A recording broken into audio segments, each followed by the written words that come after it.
This is Evolutionary Radio. If you like today's episode and you would like to listen to previous episodes, you can download all the episodes on evolutionary.org/podcasts. I'm going to start off the top of this episode with an interesting fact.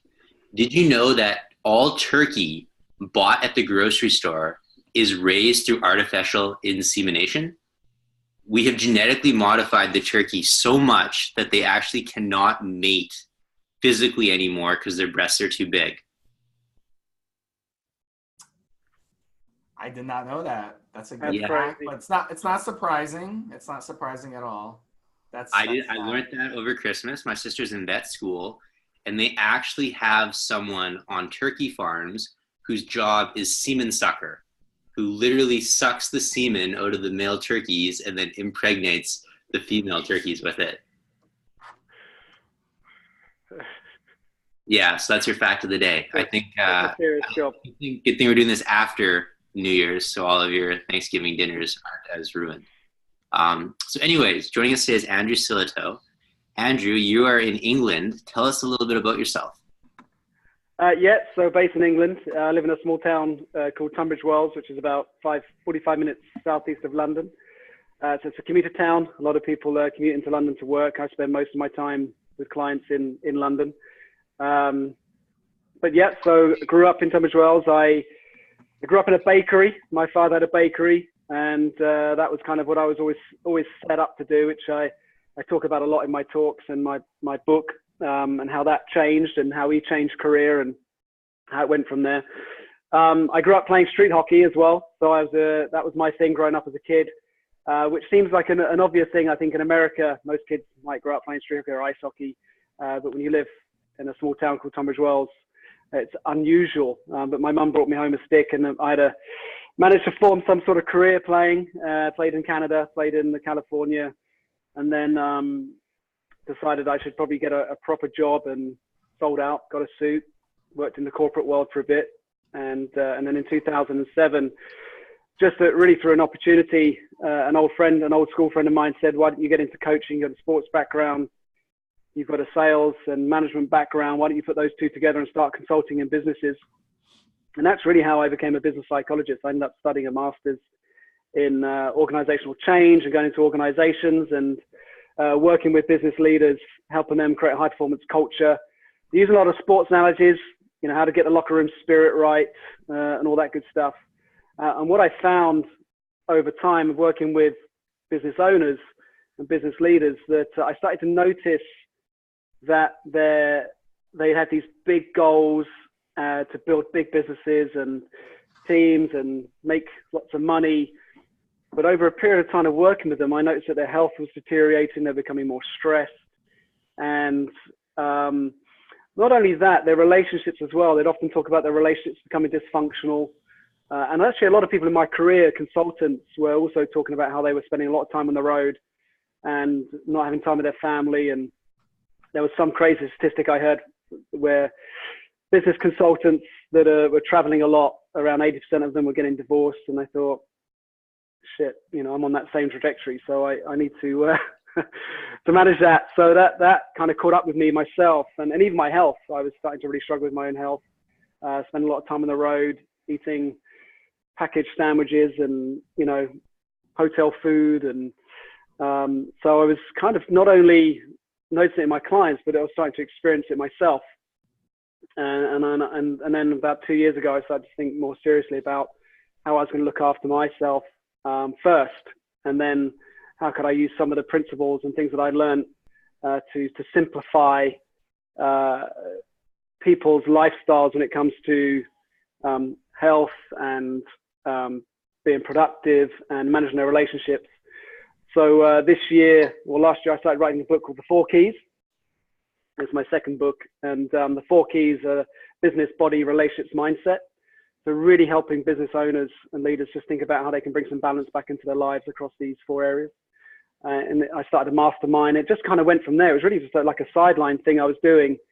I had a group of people, but then people started talking about it, and that's what prompted me to write the book about, and my own experience. And that's where I am today. So I, feeling very honored to be on your show and an opportunity to kind of talk about all of that. Interested to hear what your kind of Well, I've one of the things though, like you brung up, was how men seem to be poor multitaskers, it seems like. And that's the thing I've noticed in my life. Women are much better at multitasking. Like men, if you want to focus 100% on your career, your relationship's going to suffer. If you want to focus 100% on getting laid, you're not going to make money. And I see this all the time.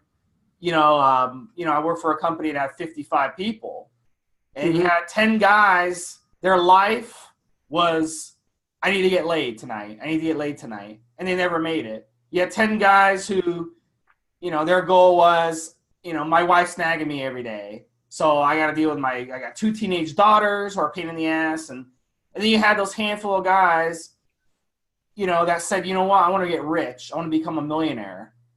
And they went and became very wealthy people. And, so it really depends on like the multitasking thing. In the military too, one of the things the military teaches people is they'll actually put men in certain jobs where they don't have to multitask, and they'll make the women in the military multitask job. So is that kind of part of it? Is that true that men can't multitask, or is that just, some like a myth? Yeah. Well, I would go with the idea it's a myth, and even for women to a certain extent. I mean, I think it's, my understanding is that scientifically it's impossible to multitask, and it slows us down. So what my view is, it's less about, I use the word balance because everyone understands it, but actually I talk about just doing the work. If you want a good business, strong business, you have to do the work. If you want a good relationship with your partner and your kids, you're going to have to put some effort in, you're going to have to plan ahead. If you want a strong, healthy, fit body and be disease-free, you're going to have to do something about it. And if you want a strong mindset, then you're going to have to practice some things daily to do that. So for me, it's just about doing it, taking action versus kind of spinning these plates. It's just about putting some effort in. And I think sometimes some things have to be, there's a bit of sacrifice here and there, something have to give. But what was interesting for me when we started the mastermind back in 2017 is that I had this group of people, it was about 25 people, and my business psychology hat was always, hey, you guys want some, do you want to run a workshop on how to structure business, improve processes? Do you want me to talk about sales and winning new clients and stuff like that? And they got so into the 4 keys by that point that they were saying, you know what, we've realized that if we just take care of our body, our relationships, and our mindset, the business is literally taking care of itself. They obviously have to put effort in, but they were getting up daily, feeling more focused, more productive. And probably, go back to your point, having just a much more successful way of I'll use the word loosely, the term, but multitasking. They were just finding it more effortless. You got to also remember, a lot of my clients they're not fitness fanatics. They're not, some of them just found that over kind of some sort of quite insidious, way of eating, and that they just developed what they've just assumed as a middle-aged spread, and they've kind of accepted it. But now realizing it doesn't have to be that way. So my goal was just to try and help people make it simple.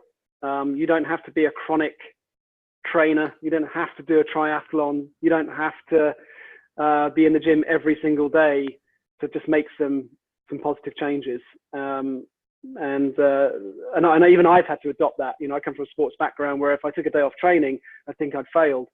And actually I'm feeling better, stronger. My training's better, more effective through just learning to relax and having some headspace. Andrew, do you have a quantitative number on how many hours per week is productive to work on your business? A good analogy is working out, right? As humans, we like to think the more we put in, the better. So exercising 1 day per week, is exercising 2 days per week better than that? Yeah, absolutely. 3 days per week? Absolutely. But if you start exercising, let's say 6 hours a day, 7 days a week, you actually get to a point of diminishing returns that becomes counterproductive. I'm assuming in business, there becomes the same point where if you try to, go to that 60, 70, 80, 90 hours per week number, you're actually getting negative returns. Have you found like a number or like a range that generally works best for people?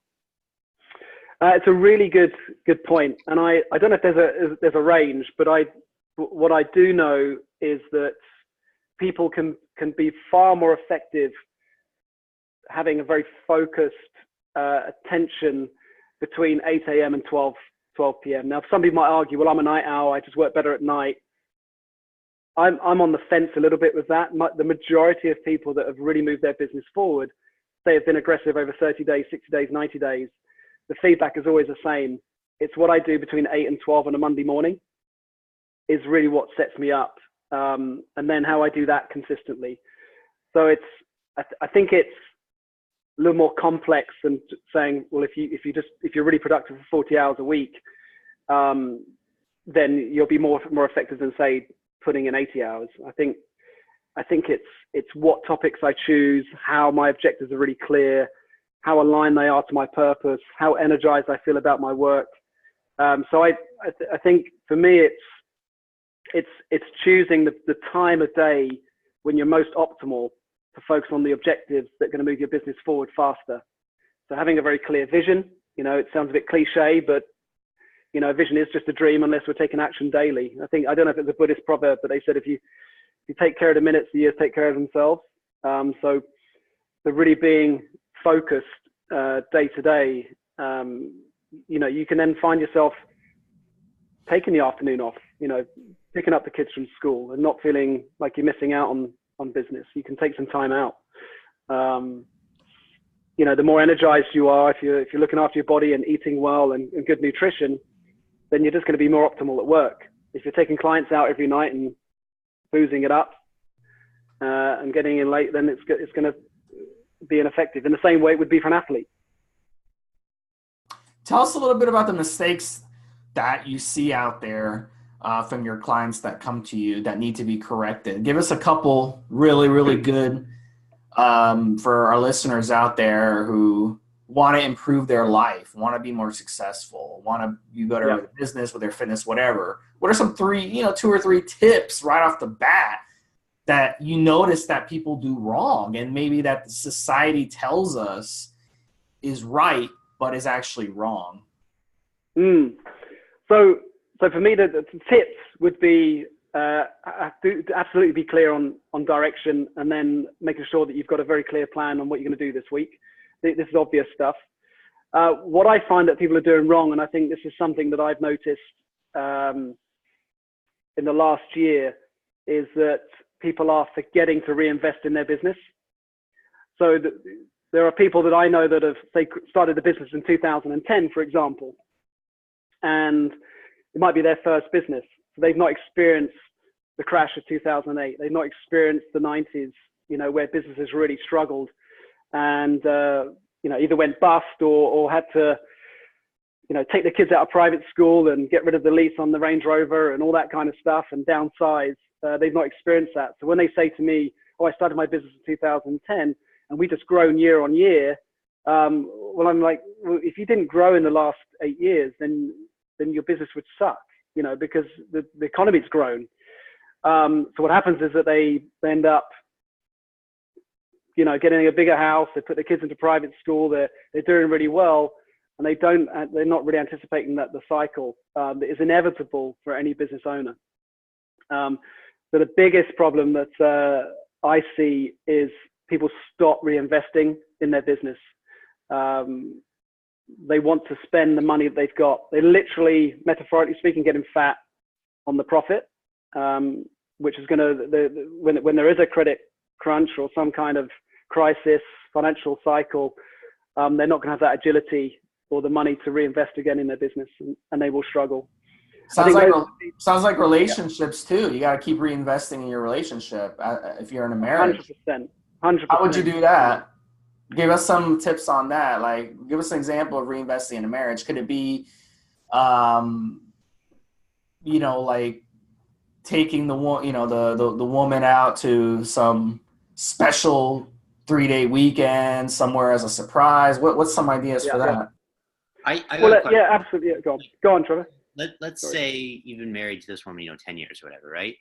And you want to surprise her. So you say, like, let's say she shows up Friday night. You say, hey, pack your bags. We're leaving for Paris, tomorrow morning. Yeah. That could backfire in a lot of ways, right? So what Steve said, like, let's say you plan a surprise getaway for a weekend or something like that. how's the smart way to do that? Because I could see something with the best intentions actually ends up being a fight, because, you know, she could be like, what are you talking about? I've got a meeting Monday I can't miss. I've got this, like, I can't believe you booked this without even consulting me. And she gets mad when you were trying to surprise her and you know, express chivalry. Yeah. Yeah, I think it depends on the relationship and the dynamic. You know, some partners will enjoy the surprise and the element of that because their lifestyle leads to it. You know, if your partner is also in a role and got lots of responsibilities, then the other person would need to think about how they let the company know and make sure it's all in place. If you're a team, you know, you have that more of a sort of team relationship than working on those objectives and planning ahead. My experience, and I can only go on my own experience, is that those surprises don't necessarily work for me. And, you know, I've been very open in my book that I did neglect all of that I didn't. I started my business in 2012. I had an older daughter. My wife was a stepmom. She was looking after my daughter when I was going away. And I wasn't proactive. I wasn't thinking ahead and thinking, right, you know, my wife's been looking after my daughter whilst I've been away. And I didn't think about planning that weekend, just in cruise control. And before you know it, 1 year passes, 2 year passes. So I think, you know, it's hugely important to plan those date nights. It's hugely important to make sure that we're, you know, sitting down and planning some time, whether it's a week off and because for whatever reason, financially, we're just going to stay at home and just enjoy each other's company, no work, no devices, or we're going to take off and go and have a holiday, whatever, you know, you're able to do. But it's just that proactive, it's just stopping. And that's why the mindset key is important, because it's about slowing down to speed up. So the point about reinvesting in a relationship is just as important. And that's my point earlier, is that the people that I've worked with and coached that have all come back and said, reinvesting my relationship, my body and my mindset is enabled my business. The business, if I focus just on my business, everything else becomes dysfunctional. So if we can just focus on these other three things, we just have that energy to go into business and absolutely kill it. And I think that's kind of a mind shift. It feels a bit counterintuitive maybe for the business leader who is out to win the business and thinks that they're getting that respect and credibility from their family because they're bringing in the money. But actually really all they want is time. Far more precious. Let's talk about Monday again. Let's talk about setting up your week. So what most people do is they wake up and they check their phone. I was guilty of that, and that's the worst thing to do. Now I don't turn my phone on for an hour. I kind of just practical mindfulness or whatever you want to say. I kind of just, what are my goals this week? What do I want to accomplish? You know, what's top priority, what's second priority, third priority. Before I turn on any sort of electronics, you know, I already got a game plan in my head. What do you recommend, you know, for a business owner who's got a lot going on? He's married. He's also into fitness. He's into his training. You know, maybe he's an athlete. How should he set up his week? What should he do on Monday? I think it's very personal. If I was coaching somebody, I would be having helping them shape that themselves. But there are some people don't like training. So if you don't like training, but you recognize the benefits of training and it helps you and it helps you become more optimal, then get that done and get out of the way. You know, get up, do the thing you least like the most, and then save all the good stuff for later. It's a bit like the cherry on the bun analogy. You know, some people they want to get into work, they want to check the phone, that's the cherry on the icing, and then they want to do the rest, and then they're left with this dry bun. And for some people, that's the workout, so that it never gets done. It gets bumped to the next day. So I always think tackle. You know, I think another saying is eat the frog first, or whatever it is. You know, just deal with that bigger stuff, the stuff that you don't enjoy the most. Get it done and out of the way. So my clients, I would always encourage them to structure their day that way. You know, Monday, if you really don't like working out, if you think it gets to 8 o'clock in the evening, and I've still got my workout done, just get it done in the morning. Get it done before you go to work, out the way, and go to work feeling great. You know, do something for your family. Maybe do the school run, or do something that you can do. Put a post-it note, just how you're thinking about your partner, or whatever it is. Some of these things that we might think about we should do, but it's just taking action on it. And often we just neglect it, and then weeks pass. So structuring the week is, that would be personal to the individual. But my rule of thumb is tackle some of the things that you probably enjoy least early on in the week and as early as possible. Steve, you got anything to jump in there? No, go ahead. Go ahead with the next question.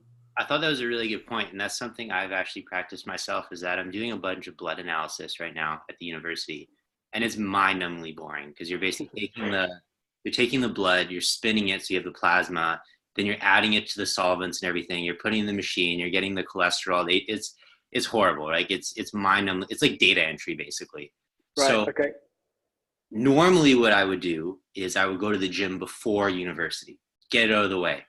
Now, because I love training, I'm saying, no, I gotta go to university, do 3 hours of this horrible blood analysis, and then I'll reward myself by going to the gym. Yeah, so that delayed gratification, which I think is hugely powerful when practiced well and consistently. Can make life so much easier. The amount of times someone will say to me, I really want to start writing blogs. I got to get a blog out. I need to be a thought leader in my industry. But they put it off, and they leave it until later on in the day. And then the last thing they want to do at 2 o'clock, 3 o'clock in the afternoon, or 6 o'clock in the evening is do that. Just get it done. Get up in the morning and write the blog. Just get it out there, or at least start writing it, and then start to develop yourself as a thought leader in your industry. Put a vlog out there. Just put yourself out there. So whatever it is that you think is going to move your business forward, often those are the things that are neglected. We just go straight into doing what we, just business as usual. And I think that's a common problem from entrepreneurs and business owners, is that they tend to gravitate towards the things that are a little bit easier, a little bit more fun, a bit more interesting. One of the things I often see in business owners and business leaders is doing work that they shouldn't be doing. Maybe it's, maybe they're getting too involved with clients, or, still doing sales roles rather than working on strategy and growing their business. That is a really common problem, and letting go of things, so they can focus on some of that heavier lifting. That's a real common problem, letting go. Talk to us about social media, Andrew, because that is kind of exactly what you spoke about. It's fun and it's a tool. Don't get me wrong. Social media can be a very effective business tool, but at the same time, I see people spending hours upon hours on Instagram and not getting any monetization out of it. So what thoughts on social media as a whole, and how do you set up guidelines, boundaries? Do you recommend doing sponsored posts? Do you recommend paying for Facebook ads, things like that? What is your thoughts on social media as a whole? So my thoughts on social media are, go to where your clients are, where they're hanging out. So for some people, LinkedIn can be hugely powerful. For others, Facebook. Others, it's Instagram. Some of it's everything. That's the first thing. I think people kind of gravitate towards the platforms that they like to spend time on themselves and don't really think about where their clients are. So if they're going to monetize it, or turn these, the social media activity into revenue, then they've got to be where their clients are. You're wasting your time on Instagram if your clients aren't there. As far as investing in Facebook and ads, that really comes down again to the client. For me personally, as a business psychologist, I'm dealing with entrepreneurs and business owners and a lot of business leaders. So LinkedIn is perfect for me.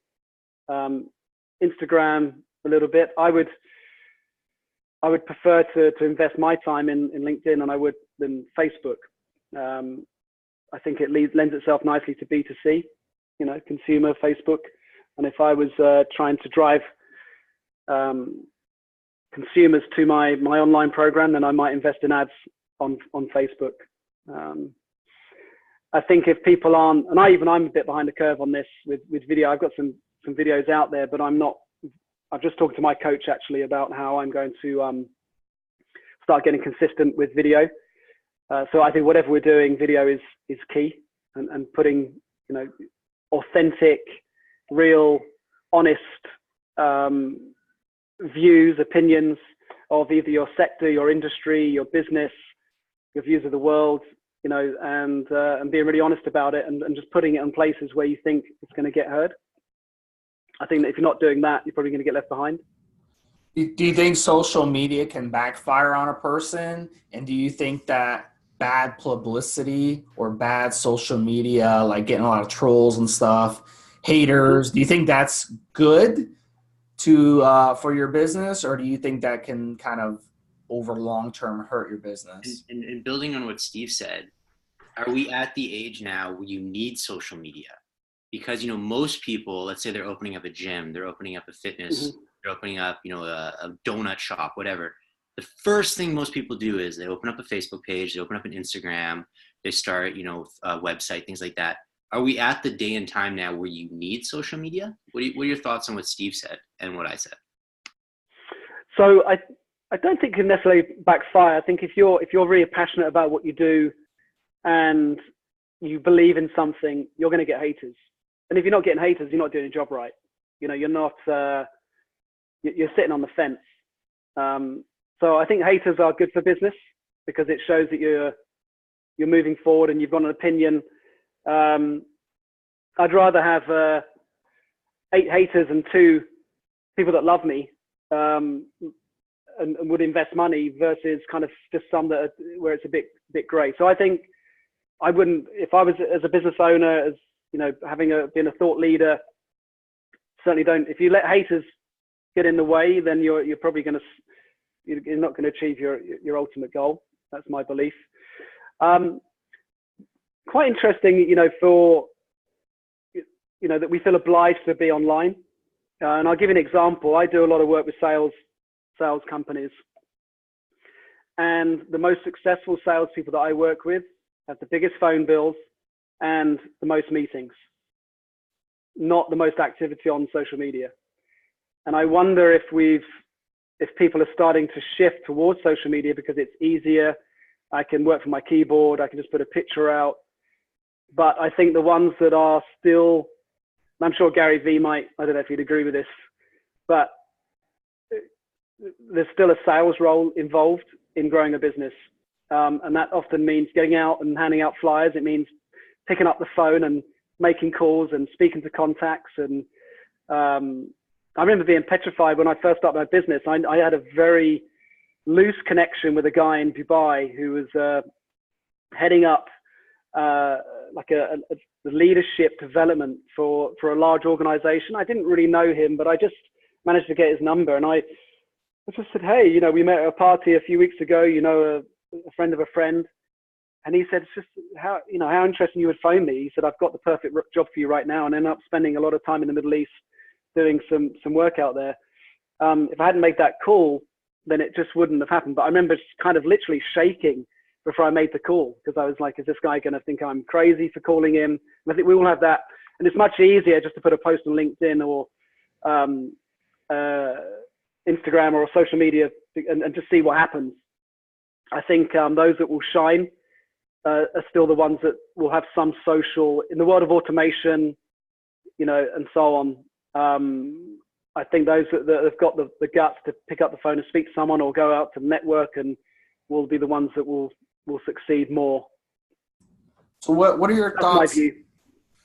So back on an economic topic, you said earlier about business cycles, economic cycles. It seems to be, I guess, in Britain, you guys are more sensitive to that sort of thing. I think in Canada, they're like, where Trevor lives, Trevor's French Canadian, and up there, they're like obsessed over the Canadian dollar. Like if the Canadian dollar gets weak versus the American dollar, they're like all flipping out. Americans don't know anything about currencies because we don't, give a fuck, like unless we sell shit overseas, like, it doesn't affect us. But like certain countries are different. They're more sensitive to the economic downturns. So what's your sense right now as what's going on? Do you think that we're headed toward, because we've had some years of pretty steady growth, do you think the economic downturn's coming? And whether it's coming or not, what are some tips you can give to businesses to kind of shield themselves from those downturns? Yeah, it's a good question. I'm not an expert on the financial world. I just know that there will be a downturn. Obviously, in the UK, we are experiencing Brexit at the moment. I don't know if that kind of news gets across, but the fact that Great Britain could be leaving the EU, still don't know what that's going to look like. but that's definitely affecting the value of the pound. So for me, buying or investing in America, I'm getting very little against the dollar right now. So it certainly affects anybody in the UK who is importing goods from America. We're not getting it at a very good price. I read the news and I just keep an eye on what's going on, and it's all finger in the air stuff. So I don't know what will happen to the dollar. There is a view that it could lose some of its value. If you're in the States and you are buying in the UK,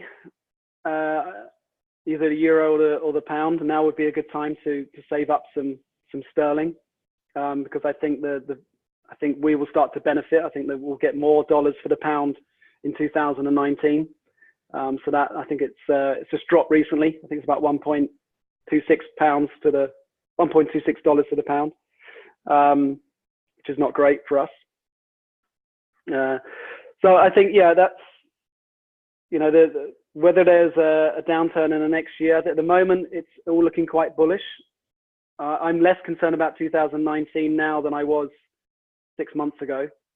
But it always comes back to reinvesting in your business. If you're not reinvesting in your business, if you're not doing the right marketing, if you're not improving your processes, and even reinvesting in yourself as a leader, developing, learning new things, staying ahead of the curve. These are the things that are going to get you even through a financial downturn, is how do you remain an expert?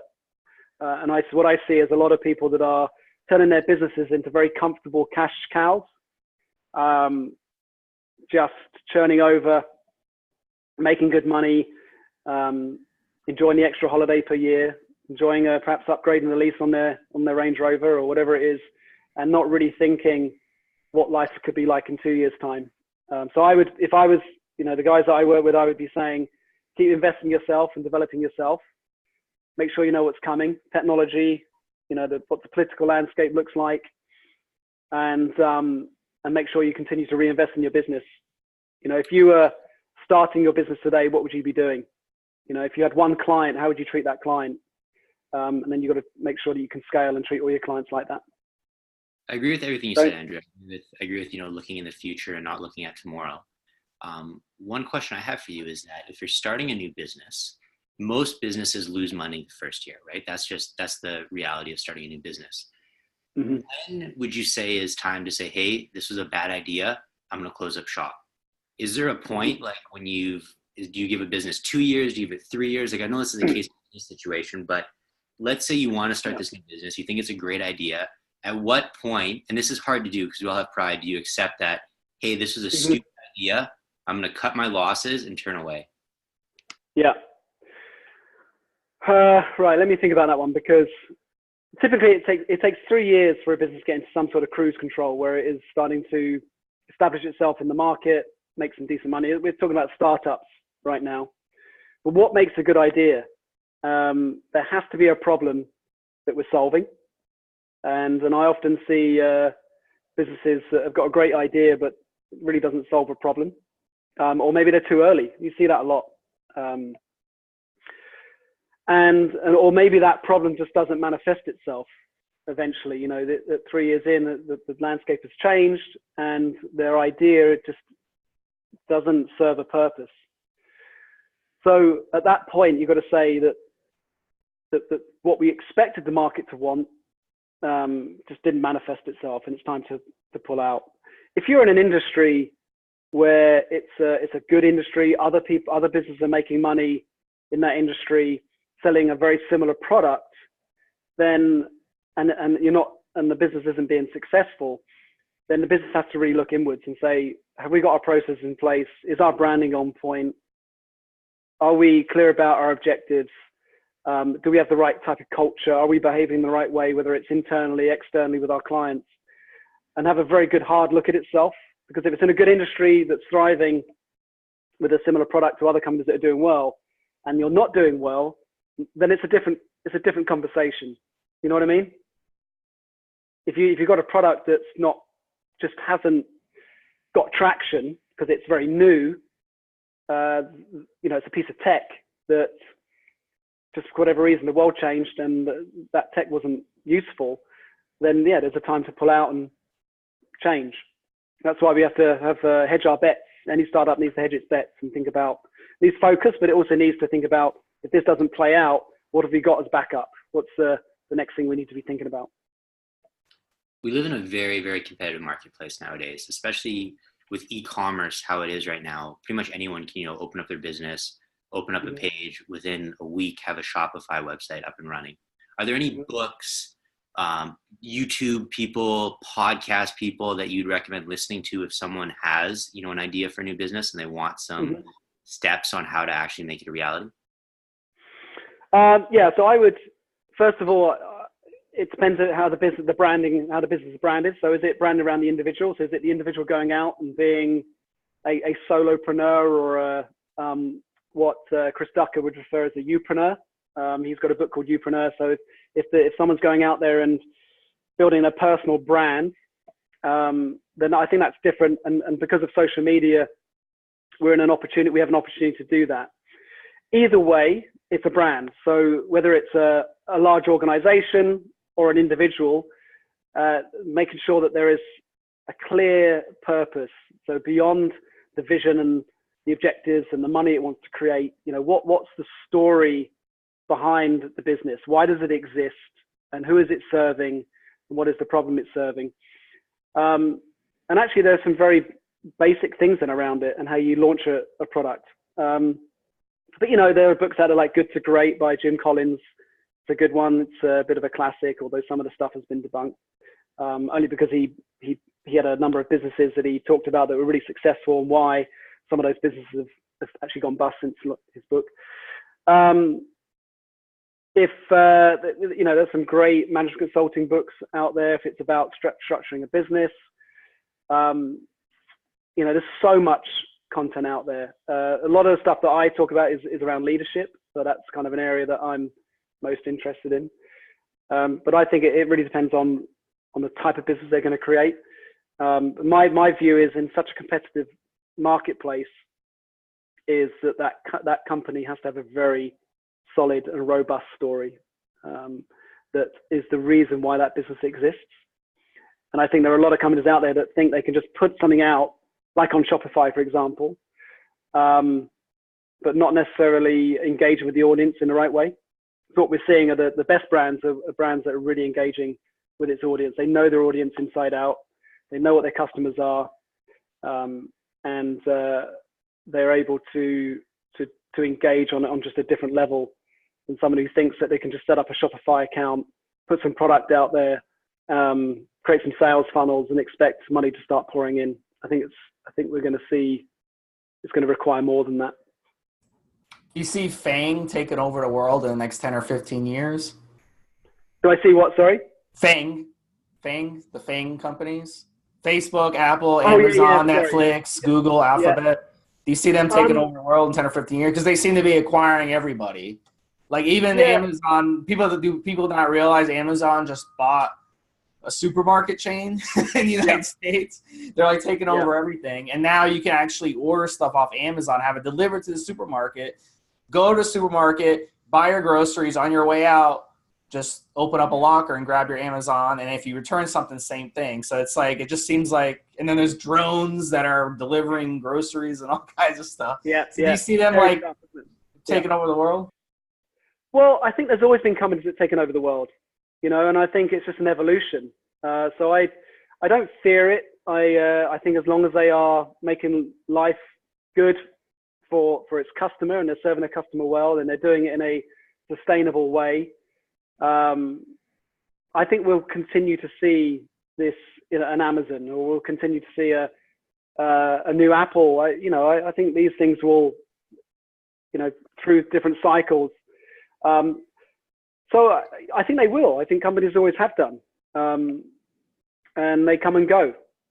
Again, I think it doesn't matter whether you're a one-man band running a business doing really well or a hugely successful company. I think it's going to be really interesting to see what happens to Apple over the next 5 to 7 years.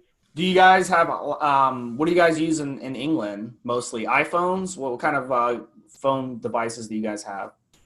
Majority is iPhone and Samsung, but I'm very interested to see how, and I I don't know if I'm going to pronounce this right, but Hawaii as a brand. Are you familiar with that in the States? Trevor probably knows. I don't know much about geeky stuff. It's similar to Android. It basically has all the same specs as Android, but it's about half the price. It's not as friendly though. So that's the thing, is it's kind of like when you buy a Mac, you know you're paying a premium for the actual computer you're getting, but it's very user friendly. So it's hard to say how it'll take off. Will people pay less for, not having as user friendly of a software? It's hard to say. And how they're going to use it. I mean, I was in Prague for two and a half weeks over Christmas. My wife's Czech, and we spent 2.5 weeks there. So it's big there. It's growing there. And I was just one of our friends was using a camera, and the camera was incredible. Like, I have not seen pictures like it on a device on a phone. So, people, they'll buy a phone because of the camera. So, but it seems like a good brand. They've got a watch. Got some good investment behind it. So that'll be one to look out for, to see what happens. What kind of electronics does a business need to succeed? Like, can you get away with not having an iPhone, just having a flip phone? You know what? I was thinking of getting an old, a Nokia, I think it's a 3210. Do you remember the 6210? I'll tell you, lasted forever. If you have a phone that's not a smartphone, you'll save yourself a lot of time, because even if you're using Instagram for a business, even if you're using Facebook for a business, you're wasting so much time every time you open up that. Like, if you look at people, they're addicted. If they have literally a minute of spare time, the first thing they do is they open up that phone, they check Instagram, they check Facebook. It's insane. Like, I don't really use the bus, but if you're on the bus, literally everyone is heads down. They got their thing on the phone. Yeah. I mean, how many people nearly bump into you every day you walk down the street because they're not looking? I mean, I'm literally dodging people as they kind of just walk down the street looking at their phone. I'm in the supermarket, and I'm actually looking at my phone to seeing what kind of deals are in the supermarket, and I'm bumping into people. But that's not my fault. They put the deals on the fucking app. I have no choice but to look. I feel like an asshole. But it's like, that's what they do. Like, it's like you can't get away from it. I don't know what I would do with that one, I heard Gary Vee, he was at a conference in Poland. Did you see this? Where he put a post on LinkedIn about it. And he said that, he was in Poland doing a conference. He said, you have this beautiful country, you have beautiful buildings. And he said, I've not seen one of them. He said, because I'm looking at my phone. And he said, you have all this billboard advertising, and no one's looking at it because they're looking at the phone. I couldn't help thinking, look, mate, you need to stop looking at your phone and just take some time and look at the views in Poland. And actually, wasn't it a bit rude to say that to everybody at the conference, that I didn't really care about your beautiful buildings? I think we might see a reversal. I don't know. I don't know if it's past the point of no return. I wonder if people will start checking out of it. We're seeing people certainly check out of Facebook, but I think that's for other reasons. But that addiction that people have to, and even I find myself, I put a post out, I wonder how many likes it's got. And I'm like, that's just my ego, so I need to check in with that a little bit myself. But I'm quite interested by the idea of, my contract's coming to the end of my phone. Maybe I'll get myself an old, whatever you call it. I think it's still a digital phone, but yeah. I'm currently reading a book. It's called To Buy or To Not Buy Organic. And it's all about how mainstream corporations now are taking over the organic market. 10 years ago, when you were buying organic, it meant you were buying local, sustainable produce. But now the big companies like Nestle are basically buying all the organic farmland and running into the same issues with monocultures and things like that. There's been a huge push for people wanting local, wanting sustainable, things like farmers markets. And I think this is a niche market. I don't think this applies for everything. I think, the Apples and the Amazons are taking over the world in a lot of things, especially when it comes to technology. But when it comes to food, when it comes to maybe like clothing, things like that, I think in the next couple of years, we're going to have a push for people wanting local and sustainable. Because myself, I actually just bought a community share for a farm. So how that works is it's $1,000 commitment. And then for 20 weeks, they basically drop off a box of produce at your doorstep that has what's seasonal. And things like that are growing all the time. Or, people are going to local farmers, buying half a cow, things like that. So I think if you're creative, there is a push for local and sustainable, but you really need to be creative because you're fighting against the mass corporations. Yeah. We're seeing that, happen here. There's a lot of traction. In fact, my brother, he runs a business. He sells pate and Scotch eggs and pork pies. I don't know if that makes any sense over there, but he does really well doing all the markets. So he just moves around the different farmers markets. But even there, you've got to stand out. You've got to have a good brand. You've got a good personality behind it. But I don't think it's even his business that's making it work. I think it's the fact that somebody has organized a farmer's market. That's what's made it work. Obviously, you've got to have people there selling produce. But yeah, I think we're going to see a far more conscious buyers. I think there will be some limitations because people want their devices and their electronics and their tech. When it comes to buying clothes, I think people are thinking twice. They've seen some of the documentaries, and companies like Henny's that are, producing so much clothing and the impact it has even on health. So I think we're seeing a lot in Scandinavia where companies fighting back and creating sustainable organic cotton. And I think, we'll see the same thing. Anything that's to do with health, I think people will pay a little extra. And so are you seeing far more conscious?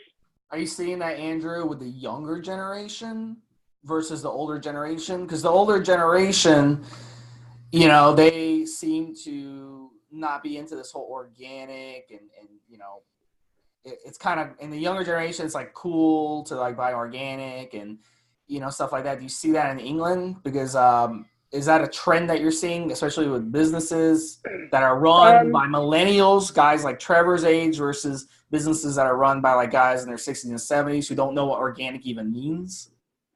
Yeah, but I think some of them have just assumed it's, their vegetables are healthy, because they're vegetables. So they have perhaps even thought about some of the pesticides that are being used, on this produce. I don't know if it's an age thing.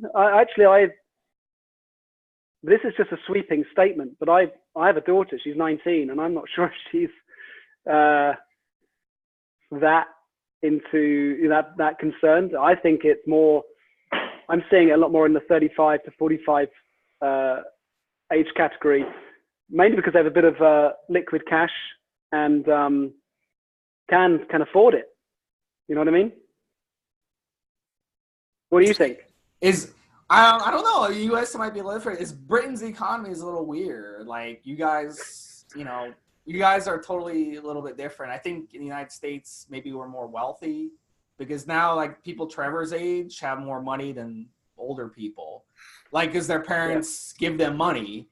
Like, you know what I'm saying? Right. So it's kind of like, okay. Yeah, the kids are like 18, 19, the parents hand them a brand new car. The parents give them a house. Here's cash. Grandma gives you money. And it wasn't like that. We definitely have that here. Yeah, we definitely have that here. Yeah. That's the entitled generation, isn't it? But they're also growing up in a generation where, people have some money. We've had a good run since 2010. There's some cash out there. People can afford to have avocado on toast every morning. And if they can't have their avocado, they feel hard done by. I mean, it's crazy. I think we'll see a shift. I think we're just in a different world at the moment. These things come and go. I mean, this is, I'm 42, I'm 43 this year. So I've seen several of these iterations happen. So I, from a young age, often what changes is the perception of this is a recession. All of a sudden people come on hard times, and it's a real thing. I think people get lost in the fact that we're making money. The world's always going to be like this. And the reality is it isn't. What comes up must come down. If you look at any economic, it's boom and bust. That's economy 101. Yeah, but I think in the United States we're a lot less sensitive to the boom and bust. That's my point I made earlier. Like, I think in England you guys are a lot more sensitive to the moves. Like during the boom and bust here, unless you were like in real estate or in the financial sector, you didn't really get affected that much because home prices dipped and then they bounce right back up. Now they're right, they bounce unless you bought at the top. The only thing, Steve, is that Trump, he's running the United States like a business. Like he is an economy president. The next president, I really don't think Trump's going to get in again after all of this bad publicity. Who's to say what the next president's going to do? Who knows? I don't want to have an opinion on it because I don't know enough about it, but I wonder if some people might look back fondly of him. I don't know. I'm not a fan on his behavior at all. I think he's, Well, we just had an election. He got trounced, so he got trounced in the election. But let me ask you some fun topics because we don't get very many Brits on. So I gotta ask you, sports. Do you follow football, American football, or do you follow football with a U only? Well, football with a U is German. Okay. Football for us is what you would call soccer. Yeah. Right. Do you know what's interesting? I was obsessed with the NFL growing up as a kid. Like, wow, okay. Cowboys fan. I don't know why. I think growing up in the 80s, it was about Rocky and, all the American films, and NFL was on every Sunday night. So, I'd watch the Super Bowl. I didn't understand anything about the game. I still don't really understand it. But if I'm in the US and the Super Bowl's on, then it's always a good time. But I'm a Tottenham Hotspur fan, which is a North London-based team, which is where my family are from. So we're having a pretty exciting season in what you would call the soccer league. But the NFL is, it comes to the UK. A few games. I haven't had a chance to see one, but we were thinking of maybe taking some clients to an NFL game one day because maybe later in the year. Are those tickets super expensive? Do you know what? I don't know. I don't think they are that expensive compared to soccer, compared to soccer. I think they're better priced than that, but they're definitely cheaper. But then it depends what seats you have in a soccer game and if you're a member of the club, etc. But you could pay a lot of money for soccer tickets here. So soccer is the top sport over there for sure, right? Yes, soccer, rugby, are the probably two main sports, but soccer, football is way ahead of everything else. I mean, it's like a religion here. I don't know Trevor's in Canada, they love hockey. You guys aren't into hockey. I was going to say, you must be a Canadians fan. I think they're probably one of the most passionate. Yeah, Canada's number one for hockey. Maybe Russia's number two, but you guys don't do hockey, right? Well, I play hockey. I mean, I play ice hockey and not to a high level, but I grew up playing roller hockey and played a lot. Lived in Canada, lived in Vancouver, so I'm unusual in that respect that I played hockey growing up, but it's definitely it's a minority sport here. Okay. Having said that, Great Britain are playing in the top pool this year, so we'll be playing. I think we play Canada, maybe Sweden. I don't know, but we're playing in the top 8 countries, top 12 countries this year for the first time in 20 years. So, but yeah, hockey is a smaller sport here. We have cricket, which is, we're very passionate about our cricket here. So your sports you go to, like a soccer game and stuff, do you guys tailgate before the games like we do in America? What does that mean? Like before the game, do you if the game starts at 1:00, do you show up at 10 and drink and eat outside the stadium in the parking lot? Have a little party before you go in? Huh? Everybody fights with everyone. That's unfortunately that is a real thing. But no, the true fans. I mean, I've been to America and I've experienced what sports are like in America. It's not the same in soccer here. You go to the wrong pub and you're lucky to come out alive. You go to a bar and you've got to make sure if you come and watch a football game and you're wearing a certain shirt and you walk into the wrong place, you have to be very careful here. Okay. That's not a mistake you want to make. Yeah. By all means, people will be in the pub drinking maybe 2 or 3 hours before the game, but they don't allow you to drink alcohol in the game anymore. You can't drink beer in a football The stadium. fights? Because the fights? Because of the fights, yeah, because people start losing their mind. Yeah. Over what exactly? Over what? They're fighting over which team they think is better? Yeah, because it's like a religion. rivalry. You know, Okay. Yeah, Gotcha. massive. Yeah, it's people are very passionate about it. Yeah. Andrew, where can our listeners find out more about you? Do you have a monthly newsletter or anything like that? So I have a website. It's andrewsillitoe.com. So people can check that out and they'll get a bit of an idea of what I do. And you can sign up to a blog that I write. I would always encourage people if they're particularly from a business perspective, to connect with me on LinkedIn. LinkedIn is a place where I do a lot of my communication, and I'm going to be spending a lot more time on LinkedIn this year. Last year, I made a commitment to put a post daily on LinkedIn. This year, I'm making a commitment to put video out. So I'm looking to do that at least 3 to 4 days a week. So that, I'll be there. Instagram, Andrew Sillitoe.